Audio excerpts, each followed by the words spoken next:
The warning the first time anyone noticed something wrong about the trucks was on a quiet suburban evening in Henrico County, Virginia.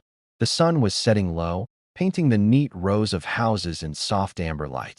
Families sat on porches, sipping iced tea, while children darted across lawns with their laughter echoing down the street. Then came the faint jingle, the unmistakable, cheerful tune of an ice cream truck. Heads turned. Children paused their games, smiles stretching wide. The melody promised sweetness, innocence, and relief from the lingering heat. But something about it was off. The notes dragged slightly, as though slowed down, and behind the tune lay a faint static hum, like an old radio struggling to keep its signal. No one said anything at first, but the music sent a ripple of unease through the otherwise peaceful street. When the truck appeared, neighbors leaned forward to get a better look. It rolled slowly into view, painted in faded pastel colors, pink, blue, and cream that looked as if they had once been bright, but were now dulled by time and wear. Cartoon decals of popsicles and cones clung peeling to its sides, edges curling. The windows, however, were tinted too dark to see inside, and the driver's seat seemed empty, though the truck moved at a steady pace. Children began to gather at the curb, but the older residents hesitated. There was no cheerful voice calling out, no smiling vendor waving to the kids. Only the mechanical jingle looped again and again, unnatural in its monotony. Across the street, a man named Michael Denton watched from his porch. A 42-year-old former truck mechanic with a cautious eye for details, Michael had lived in Virginia his whole life. He knew the rhythms of his neighborhood, the familiar faces and routines. And this wasn't one of them. His brow furrowed as he noticed how the truck never stopped when children waved. It glided right past them, its wheels whispering against the asphalt, its speakers still churning out the eerie song. The kids' excitement turned into confusion, then disappointment, but no one approached the strange vehicle. Michael leaned forward, uneasy, and muttered to himself, "That's not right. Not right at all." Later that night, the same truck came back. The tune carried farther this time, weaving through the trees and echoing into backyards. Michael stood at his window, curtains drawn slightly open, watching as it crept past again. This time he swore he saw something in the back window. Movement, just for a second. A shadow shifting behind the glass, as though something, or someone, was pressed against it. His heart thudded. An instinct made him step away from the window. The truck didn't stop. It vanished around the bend, leaving only silence in its wake. Michael's unease hardened into suspicion. He knew ice cream trucks, and whatever that was, it wasn't serving popsicles. The next morning, Michael made his decision. He wrote a post on the local community forum, titling it urgently, "They are not ice cream trucks." In the post, he described what he saw, the odd music, the way the vehicle ignored children, and that strange shadow in the back. At first, people laughed. They called him paranoid, said he was imagining things. But a handful of neighbors admitted they'd noticed the same trucks roaming at odd hours, sometimes as late as midnight, always with the same distorted jingle. Michael knew then that he wasn't alone. Something was happening in Virginia's neighborhoods, hiding in plain sight, and he would be the one to uncover it. The first incident 2 days after Michael's post, the whispers began. At first, it was just neighbors trading stories on front lawns or in grocery store aisles. "I heard it at midnight," someone would say, lowering their voice, "and my dog wouldn't stop barking until it left." Others claimed they saw the trucks idling at corners, engines running, but no driver in sight. Most still dismissed it, chalking everything up to coincidence, but the unease was spreading. And then came the first undeniable incident, an event that no one could laugh away to. It happened on a Friday evening, when the Williams family held a birthday party for their youngest daughter, Hannah. The yard was strung with fairy lights, the smell of grilled burgers in the air, and kids ran barefoot through sprinklers while parents chatted over drinks. As the sun dipped below the horizon, the jingle arrived. Everyone recognized it instantly, that warped, dragging tune. At first, the adults chuckled. It seemed fitting, almost charming, that an ice cream truck would roll by during a birthday party. But the laughter died quickly. The truck pulled up directly in front of the Williams home and stopped for the first time anyone had seen. The children, thrilled, rushed toward it before their parents could react. Michael, who had been invited to the party, sprang up from his lawn chair his gut twisting with dread. He shouted for the kids to stay back, his voice sharper than intended. Several froze mid-step, startled by the sudden authority in his tone, but Hannah, her pink party dress damp from the sprinklers, kept running. She reached the curb just as the truck's side panel slid open with a mechanical groan. No friendly vendor appeared. Instead, an empty tray extended outward on a metal arm, like a drawer pulled from the belly of the vehicle. It stopped inches from Hannah. Waiting, the adults gasped, calling frantically for her to return. Michael was already moving, vaulting the small fence and sprinting to the curb. He grabbed Hannah by the shoulders just as she leaned forward, peering into the dark interior of the truck. A faint hiss escaped the opening, like pressurized air or something breathing.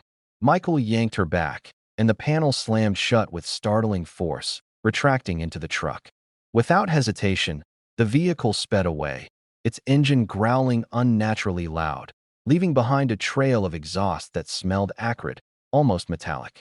The birthday party dissolved into chaos. That night, the Williams family contacted the sheriff's office, and for the first time, local law enforcement took notice.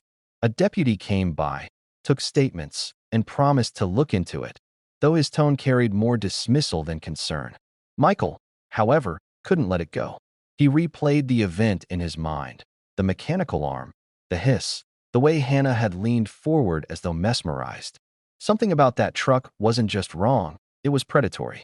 He began scribbling notes in a worn journal, determined to keep track of every detail. Whatever was happening on these streets, it wasn't random, and he had the sinking feeling it had only just begun. Into the streets after the incident at the Williams party, the neighborhood changed.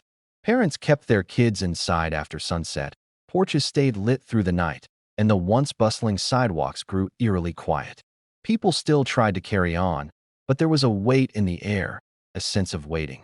The trucks hadn't been back in 2 nights, but their absence was no comfort. If anything, it made things worse.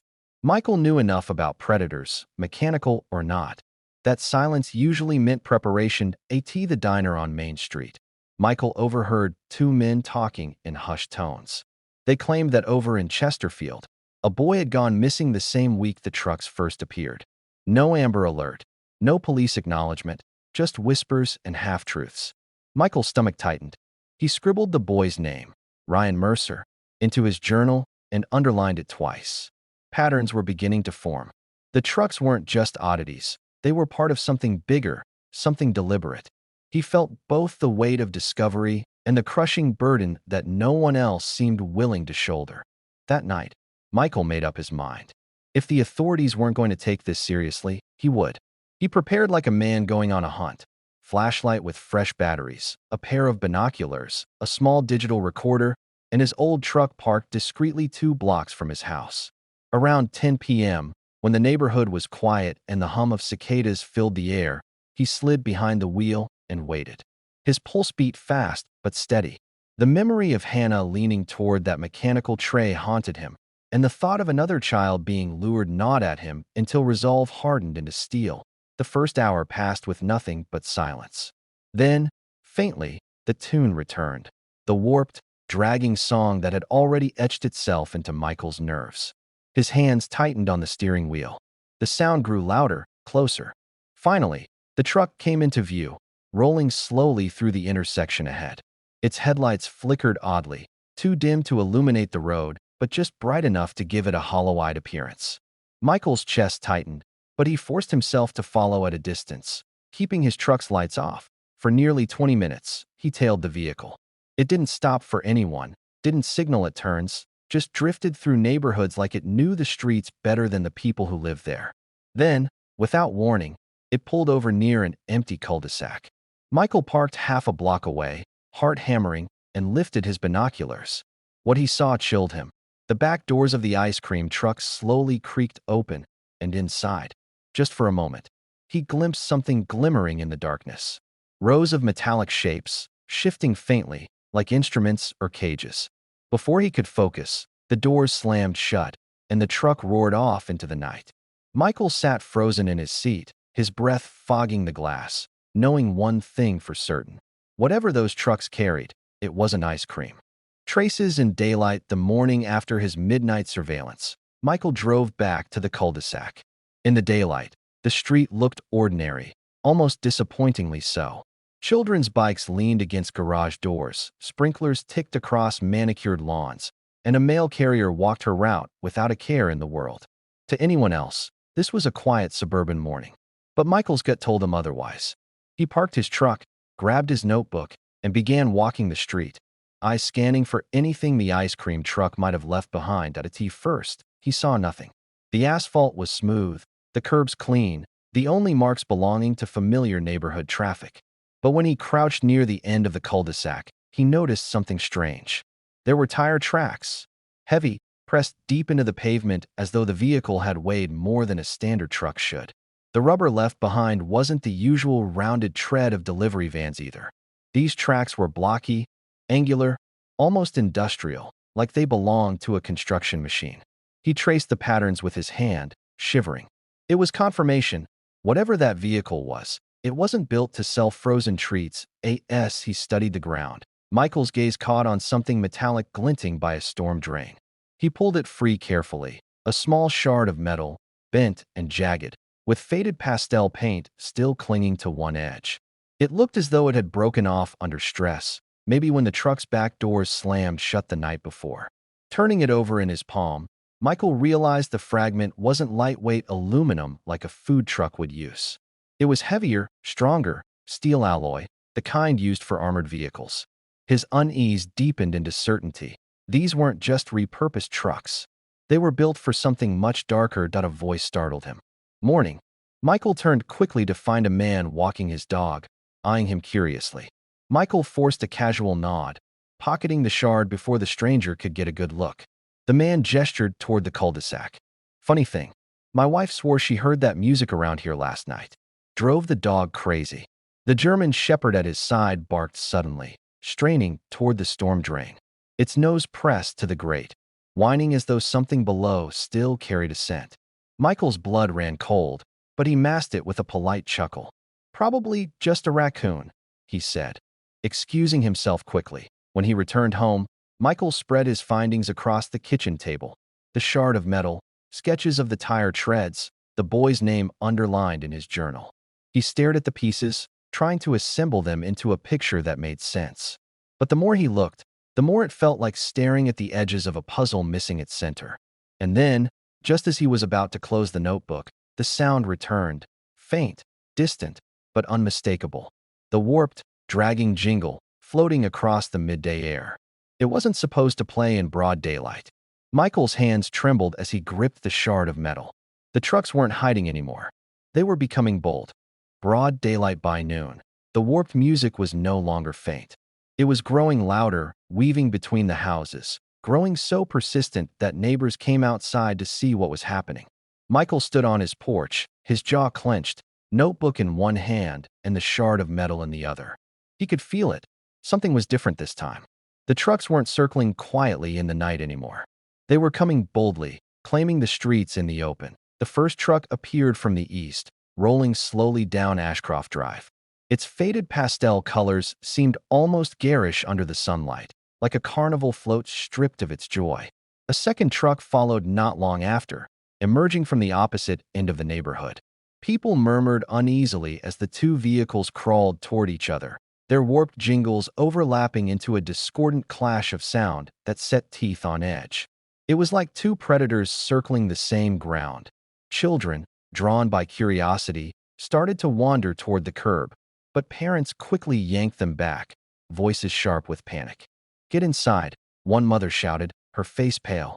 Windows slammed shut, blinds pulled tight, but not everyone obeyed. A teenage boy on a skateboard, emboldened by the daylight, rolled closer to one of the trucks, calling out with forced bravado, "What are you hiding in there?" The vehicle stopped abruptly. Its engine roared, the sound more animal than mechanical, and the side panel jerked open with violent speed. Instead of a tray this time, a metal claw shot outward, snapping the air like a striking serpent. The boy stumbled backward, his skateboard clattering into the street as the claw scraped against the asphalt, leaving deep gouges. The crowd of neighbors screamed, dragging children inside and locking doors. Michael, heart pounding, sprinted forward without thinking. He grabbed the boy by the arm, pulling him away just as the claw retracted with a hiss, vanishing into the truck. For one frozen moment, Michael swore he saw movement inside. A pale, human-like shape pressed against the tinted glass, its face obscured as though watching him. Then the panel slammed shut. The two trucks didn't linger. With synchronized precision, they backed up, turned, and sped away in opposite directions, leaving only the echo of their distorted music behind. Silence fell heavy on the neighborhood.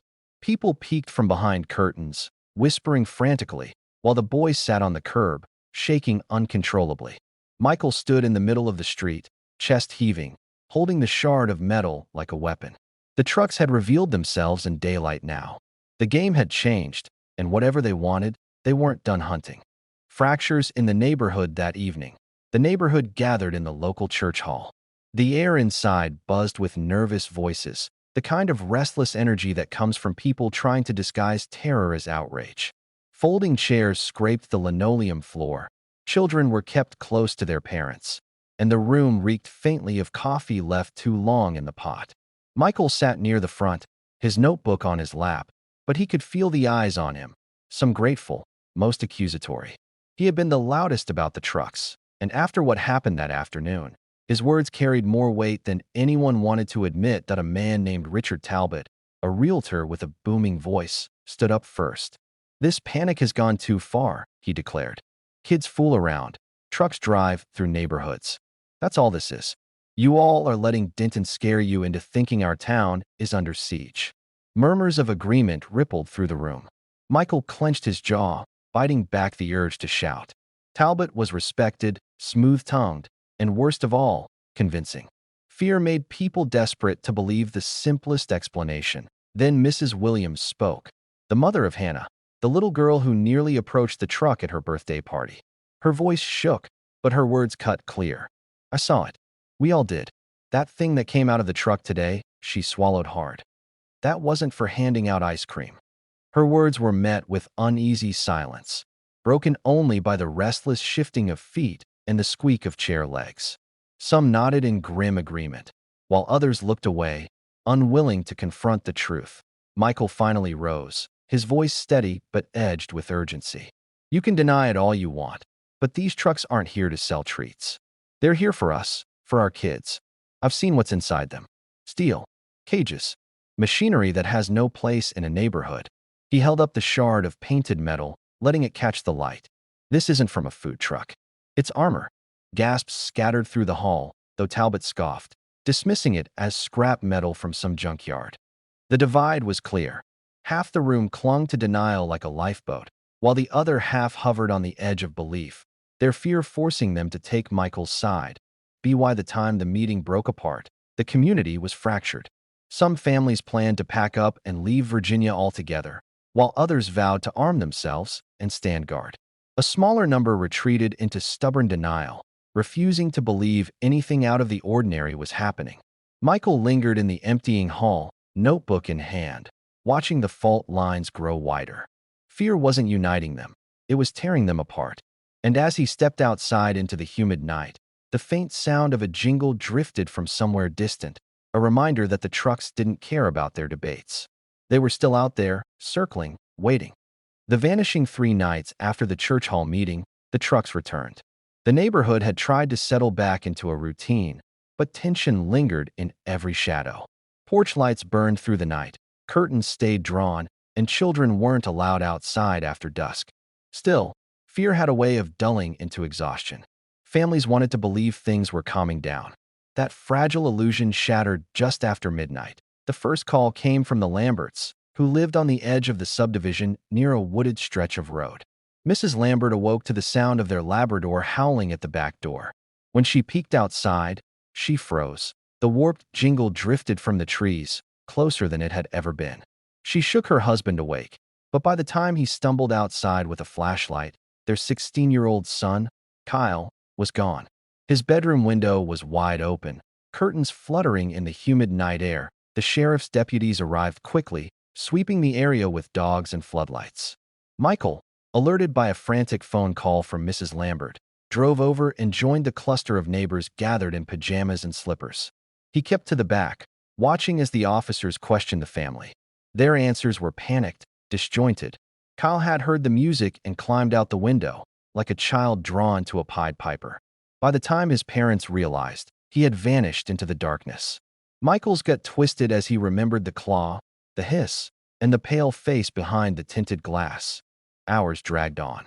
Deputies scoured the woods, but found nothing. No footprints, no broken branches, no sign of struggle. Just silence. And then, near the road that wound out of the subdivision, a deputy spotted it. Tire tracks pressed deep into the soil, the same angular, blocky prints Michael had sketched in his notebook. His heart sank as the deputy dismissed them as delivery truck marks. Michael knew better. He pressed his hand against the cool tread impressions, feeling the weight in them, the unnatural precision. The trucks had taken Kyle by dawn. The community was in shock. Mothers wept openly on porches, fathers paced with fists clenched, and whispers of leaving town grew louder. Even the skeptics, people like Talbot, had fallen silent, their denial crumbling in the face of a boy's disappearance. For Michael, the disappearance wasn't just confirmation of what he already feared. It was a declaration of war. The trucks had crossed the line, and now the entire community was staring into the void with him. He closed his notebook with a snap, his decision clear. If no one else could stop them, he would. A glimpse inside the night after Kyle's disappearance, Michael couldn't sleep. The neighborhood was in mourning, but for him, grief burned into determination. He sat at his kitchen table, flipping through his journal, staring at the sketches of tire treads, fragments of conversations, and the jagged shard of pastel-painted metal. Every page told the same truth. The trucks were hunting them, and he was running out of time to prove it. When the warped jingle drifted faintly through his open window around 1 a.m., his decision was immediate. He grabbed his flashlight, notebook, and a crowbar, then slipped into his truck. He wasn't going to just follow this time. He was going to get close. That he tailed the vehicle for nearly half an hour through winding back roads, careful to keep his headlights off. The countryside was dark, broken only by the occasional porch light or the reflection of his truck in roadside puddles. The ice cream truck ahead of him glowed faintly under the moon, its pastel paint looking more grotesque with every mile. It slowed at a deserted stretch near an abandoned gas station and pulled off the road. Michael parked at a distance, killed the engine, and crept forward on foot, crowbar clutched tight. His breath sounded too loud in his ears, but adrenaline kept his steps steady as he approached. The warped jingle cut off abruptly. The silence that followed was worse, pressing against him like a held breath. Michael crouched behind a rusted dumpster, watching the truck's back doors slowly swing open. For a long moment, there was only darkness inside. Then, a faint green glow flickered, revealing glimpses of what the vehicle carried. Rows of steel cages lined the walls, each equipped with restraints bolted into the floor. Machinery pulsed faintly in the corners, tubes running like veins across the ceiling. And in one cage, pressed against the bars, was something pale. Michael squinted, while rising in his throat. At first, he thought it was a child. The small frame, the slumped shoulders, the way it reached out weakly. But when the glow brightened, he realized the thing was wrong. Its limbs were too thin, its eyes sunken deep, its skin waxy and stretched. It looked almost human but hollow, drained of something vital. The figure twitched, and its lips parted as though whispering, but no sound came. Behind it, deeper in the truck, more shapes stirred, shadows shifting, writhing faintly. Michael's stomach turned cold.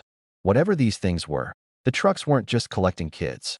They were changing them. Suddenly, the glow died. The figure vanished into darkness, and the doors slammed shut with a metallic clang. The truck's engine roared to life. Michael ducked down as its headlights swept past the dumpster. For a split second, he swore the tinted window on the driver's side turned toward him, as though someone, or something, was watching. Then the vehicle sped off into the night, leaving only silence and the stench of exhaust behind. Michael staggered back to his truck, hands trembling, heart hammering. He had seen enough to confirm his worst fears, but nowhere near enough to understand. And now, more than ever, he knew the trucks weren't just predators. They were harvesters. The siege the following night, Michael sat awake in his living room, lights off, crowbar resting across his lap. Sleep had become impossible. Every creak of the house, Every gust of wind through the trees felt like a warning. He replayed the image of that pale figure behind the bars again and again. The hollow eyes burned into his memory. They knew he had seen. He was certain of it. The question wasn't if the trucks would come for him. It was when, just after 2 a.m., his dog, Ranger, lifted his head from the rug and began to growl. Low, steady, the kind of growl that meant danger was close. Michael froze, straining his ears. And then he heard it. The jingle. Warped, dragging, impossibly loud, as though it were playing right outside his door. He stood slowly, crowbar in hand, and parted the curtains. His stomach dropped. 2 trucks were parked at opposite ends of his street, facing each other like sentinels. Their headlights were dark, but the distorted music blared from both, echoing through the night. Ranger barked furiously, teeth bared. Michael backed away from the window, heart hammering. The trucks began to move, rolling slowly toward his house from both sides. Their engines growled, vibrating the ground beneath his feet. He ran to the back door, but the moment he reached for the handle, a metallic screech split the air. The sound of steel claws raked across his siding, carving deep scars into the wood. Windows rattled. A panel slammed open outside, and he heard the hiss of compressed air, like the breath of some enormous, mechanical predator. Suddenly, the power went out. The house plunged into darkness, save for the eerie glow of the truck's tinted windows outside. Michael's flashlight flickered to life in his shaking hand. He moved quickly, grabbing his notebook, the shard of metal, and his keys. If he stayed, he was done. The walls shook as something slammed against them. Once, twice, like the trucks were testing the house's strength. Ranger barked wildly, leaping at the door. Michael shoved the back door open and sprinted into the yard. The dog at his heels, he barely made it to his truck before the first claw struck, smashing through his living room window with a scream of twisting glass and steel. Michael gunned the engine, gravel spraying as his tires tore across the driveway. In his rearview mirror, he saw them, the trucks wheeling in unison, their warped jingles rising to a fever pitch, chasing him into the night. Michael gritted his teeth, sweat pouring down his face. They had made it personal now. Whatever these things were, they wanted him silenced. But he swore to himself as he sped down the empty road. He would not run forever. He would fight back. The last standby dawn, Michael's house was half destroyed. Windows shattered, siding torn, claw marks raked deep into the wood. He didn't linger. He drove straight to the Williams home, where a small group of neighbors were already gathered, pale and exhausted from their own sleepless nights. Mrs. Williams, her voice trembling but firm, met him at the door. "We heard what happened. We're done hiding." Behind her stood 3 others. Richard Talbot, the realtor whose denial had finally cracked after Kyle's disappearance, Deputy Harlan, the only officer who believed what he'd seen, and a wiry mechanic named Luis, carrying a hunting rifle slung across his shoulder. Michael looked at them, feeling the weight of their eyes. For the first time, he wasn't alone. They met in the church hall that afternoon, sketching plans across the chalkboard with shaking hands. Michael laid out everything he had recorded: the tire treads, the shards of metal, the glimpse of cages glowing in the dark. Luis explained how to build barricades strong enough to withstand claws. Mrs. Williams insisted on bringing radios so they couldn't be cut off from each other. Even Talbot, humbled and shaken, offered his truck for transport. For the first time, fear turned into resolve. They weren't just waiting to be hunted anymore. They were preparing to fight. That night, the trucks came again. The warped jingles echoed across the empty streets. But this time, the neighborhood was ready. Floodlights blazed to life, illuminating the cul-de-sac. Spiked boards had been laid across the road, forcing the trucks to slow. As the first vehicle rolled forward, its claw shot out with a metallic shriek, but the group was ready. Luis fired, the bullet sparking against the steel arm, driving it back. Michael charged with his crowbar, slamming it into the claw as sparks flew. For a moment, it felt impossible, flesh against machine. But then, with a terrible crack, the claw recoiled, retreating into the truck's belly. The second truck circled wide, trying to flank them, its jingle rising into a maddening chorus. But Talbot swung his truck across the road, blocking its path. Deputy Harlan fired at the tires, one round after another, until the rubber shredded and the vehicle sagged to one side with a groan. The warped music faltered, stuttering into static. Then, with a hiss of escaping air, the back doors burst open. For the first time, they saw them clearly, figures spilling into the floodlights. Pale, skeletal shapes with eyes like hollow pits, moving jerkily as though pulled by unseen strings. They looked human once, but not anymore. The group held their ground, weapons and floodlights pinning the creature's back. Michael, crowbar raised, locked eyes with one of the hollow figures pressing against the light. It opened its mouth, and for a heartbeat, he thought he heard Kyle's voice whisper his name. His grip faltered, but only for a moment. He swung hard, driving the creature back into the shadows. The remaining truck revved its engine, gears grinding like an animal in pain. Then, almost as suddenly as it had arrived, it pulled away, screeching into the night with the other limping vehicle in tow. The warped jingles faded, swallowed by the darkness. Silence fell across the cul-de-sac. The neighbors stood together, bruised, shaken, but alive. For the first time, the trucks had been forced to retreat. Michael dropped to one knee, chest heaving, staring at the shattered road and the retreating tail lights. He knew this wasn't the end. The trucks would be back, maybe tomorrow, maybe next year, maybe in some other quiet town in America. But they had learned something tonight. The hunters could bleed, and as long as people stood together, they could fight back. Rising to his feet, Michael wiped blood and sweat from his brow and said the words that would stay with them all. They are not ice cream trucks. They never were. But they know now, we won't be easy prey.